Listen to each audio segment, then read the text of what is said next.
പ്രിയപ്പെട്ടവരെ, നമ്മുടെയൊക്കെ ജീവിതമാണിത്. നമ്മളിപ്പോ ഈ വീഡിയോ കാണുമ്പോൾ നമ്മുടെ ജീവിതത്തെ ഒന്ന് വിലയിരുത്തി നോക്കുക, നമ്മുടെ ജീവിതത്തെ ഒന്ന് ധ്യാനിച്ച് നോക്കുക. നമ്മുടെ ജീവിതത്തിന്റെ യഥാർത്ഥ മുഖമാണ് ഈ 30 മേനിയും 60 മേനിയും 100 മേനിയും വിളവ് നൽകിയ ആ വിത്തുകൾക്ക് അതിന് വളരാൻ അനുകൂലമായ വളരെ വളക്കൂറുള്ള ഒരുക്കപ്പെട്ട മണ്ണ് ലഭിച്ചു എന്നതാണ് അവർക്കുണ്ടായ ഏറ്റവും വലിയ ഭാഗ്യം. ഈ ഭാഗ്യം എല്ലാവർക്കും ലഭിക്കുന്നില്ല. മനസ്സിലായോ? അപ്പൊ നമ്മൾ ആദ്യം പറഞ്ഞു, ചിലർക്കൊക്കെ എന്നാ പറയണ്ടേ, ആരെങ്കിലും ഒക്കെ വിളിക്കേണ്ടി വരുന്നു, അവരുടെ പ്രശ്നങ്ങൾ ഒന്ന് ഷെയർ ചെയ്യാൻ, അവർക്കൊരു സൊല്യൂഷൻ കണ്ടെത്താനായിട്ട് അവർക്ക് ആരെങ്കിലും ഒക്കെ സമീപിക്കേണ്ടി വരുന്നു. കാര്യം പറഞ്ഞാൽ അവരും വിശ്വസിക്കുന്നതും പ്രാർത്ഥിക്കുന്നതും ഒക്കെ യേശുവിനോടാണ്. നിങ്ങളൊന്ന് ചിന്തിച്ചു നോക്കി. അപ്പം ഇതാണ് ഇവിടെ പ്രശ്നം. അവർക്ക് ചില ആളുകൾക്ക് നല്ല നിലം, അനുയോജ്യമായ ഇടം ലഭിക്കുന്നില്ല എന്നുള്ളതാണ് അതിന്റെ ഒരു പ്രധാന കാരണം.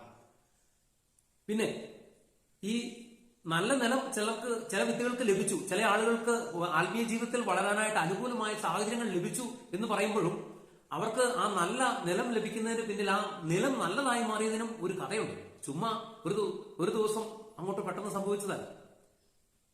കാടും വനവുമായി നിബിഡമായിരുന്ന ആ സ്ഥലത്തെ കർഷകൻ മരങ്ങൾ പിഴുതുമാറ്റി, കുറ്റിച്ചെടികൾ പിഴുതുമാറ്റി, കല്ലുകൾ ഇളക്കി മാറ്റി, അവസാനം അവൻ കളച്ചൊരുക്കി അങ്ങോട്ട് വെള്ളം തുറന്നു വിട്ട് അത് കാളയെ കൊണ്ട് ഉഴുതുമറിച്ച് കുറച്ച് ദിവസം വീണ്ടും വളവും വെള്ളവും ഒക്കെ അതിനകത്തിട്ട് കുറച്ച് ദിവസം ആ മണ്ണ് നിലം പാകമാകാനായിട്ട് അവൻ കാത്തിരുന്നു.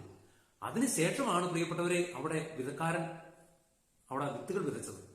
അപ്പോൾ ആ വിതയ്ക്കപ്പെട്ട വിത്തിന് അനുകൂലമായ നല്ല നിലം ലഭിക്കുന്നതിന് പിന്നിൽ ആ നിലത്തിന് അനുഭവിക്കേണ്ടി വന്ന ഒരു വേദനയുടെ കഥയുണ്ട്.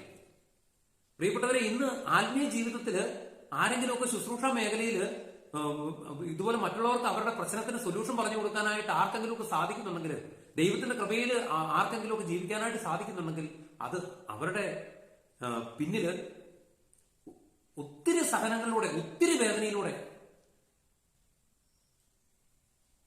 കടന്നുപോയ ഒരു അനുഭവമുണ്ട്.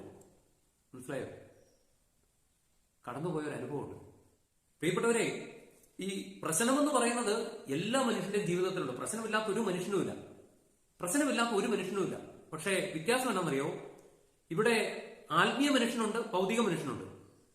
ഇവർക്ക് രണ്ടുപേർക്കും പ്രശ്നങ്ങൾക്ക് വലിയ വ്യത്യാസമൊന്നുമില്ല. എല്ലാം ഏകദേശം തുല്യം തന്നെയാണ്. പ്രത്യേകിച്ച് ശുശ്രൂഷ മേഖലയിലായിരിക്കുന്ന വ്യക്തികളെ സംബന്ധിച്ച് അവർക്ക് പ്രശ്നങ്ങൾ ഇച്ചിരി കൂടുതലാണ്. പക്ഷേ ഇതിന്റെ വ്യത്യാസം എന്താണെന്നറിയോ? തമ്പുരാനോട് ചേർന്ന് നിൽക്കുന്നവന്റെ പ്രശ്നങ്ങൾ അധികം ആയുസില്ല. തമ്പുരാനോട് ചേർന്ന് നിൽക്കുന്നവന്റെ പ്രശ്നങ്ങൾക്ക് അധികം ആയുസില്ല.